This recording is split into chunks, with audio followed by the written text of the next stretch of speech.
Hello and welcome everybody to another episode of Spirit Seeking with Pratick on Sound Health Solution.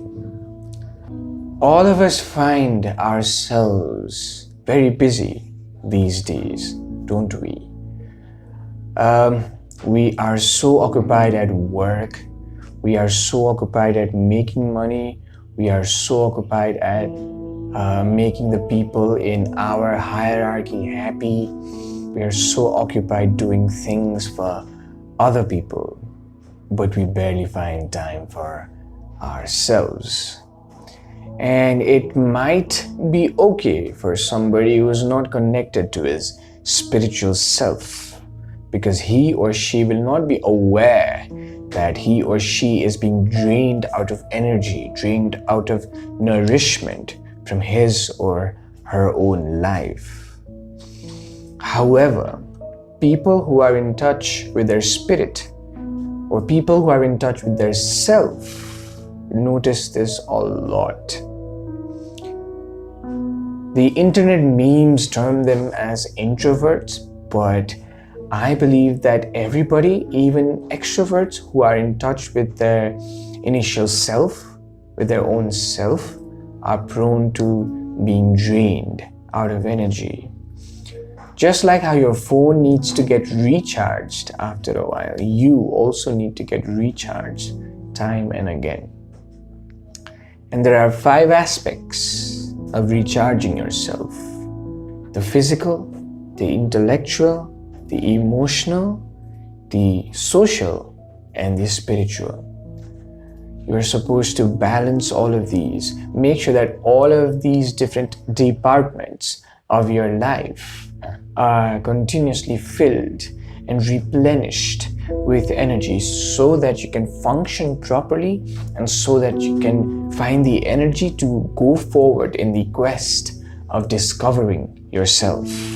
So what are the things that need to be done in these different aspects, these dimensions of your life? This is very simple information, but if this is not taken care of, you might face adversities in your life. So the first is physical. In physical aspect, the first and the foremost things to look after is your fitness, physical fitness, and your sleeping habits. What happens is sleep replenishes your body of energy. It fills you with energy. When you sleep, you are connected with the universal consciousness, and hence you are replenished with more vital energy. And what physical fitness does is it distributes all of this energy into all parts of your body in a balanced way. Physical fitness can be anything from going to the gym or doing yoga or doing cardio exercises or even dancing.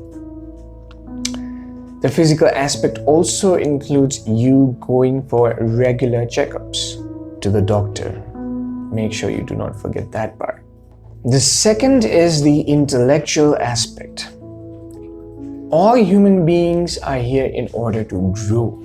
They grow with their experiences. They grow with whatever they feel, whatever they see. And it is your right and your duty to make sure that you grow intellectually, that personal growth is continuously happening. You are growing more and more intelligent every day.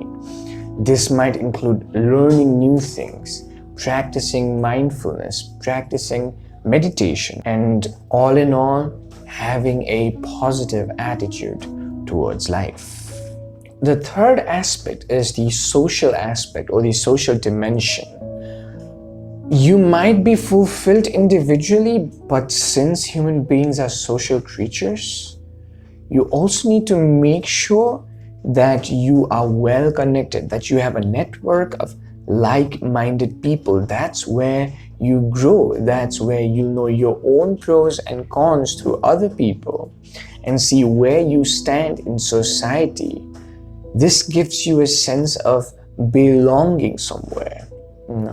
Even if you are super intelligent or super strong, if you are unable to use all of those superpowers for the well-being of others, and if you're unable to take in knowledge from other people around you, you can consider yourself a failure. So the social dimension of your personal growth is also another important aspect that you need to look after. The fourth aspect is the emotional aspect or the emotional dimension. What does this mean?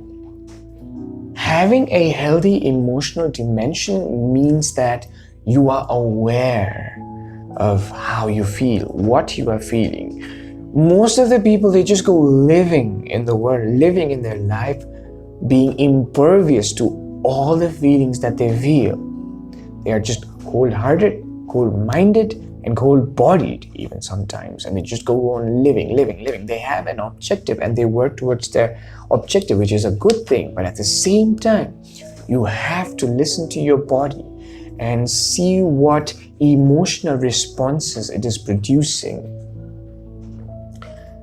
Because when you are aware of yourself, your own feelings, then you can grow in the path of love and compassion. And what is the ultimate ambition of an individual if not to spread love and compassion all around the world? So, fourth, emotional aspect. The fifth one is the spiritual aspect. Everybody, whether they believe in God or do not believe in God, or believe in something or another, or do not believe in something or another, everybody has one thing in common. They have their certain beliefs. And spirituality does not necessarily mean that you follow a religion or follow a cult.